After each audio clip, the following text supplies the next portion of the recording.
تأدب يا من تدافع عن القتل والقتل. تأدب.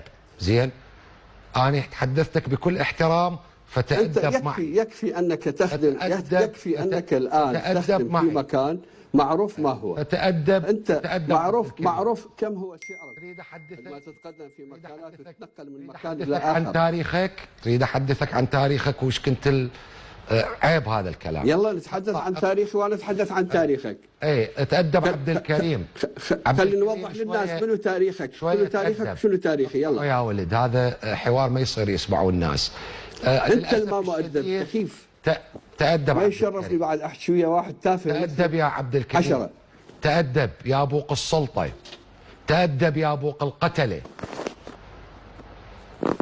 أنا أعتذر لجمهوري الكرام، لكن هذا الرجل يعني ما ترك لنا مجال إلا أن يسيء على الهواء. أعتذر لجمهوري الكريم، حاولت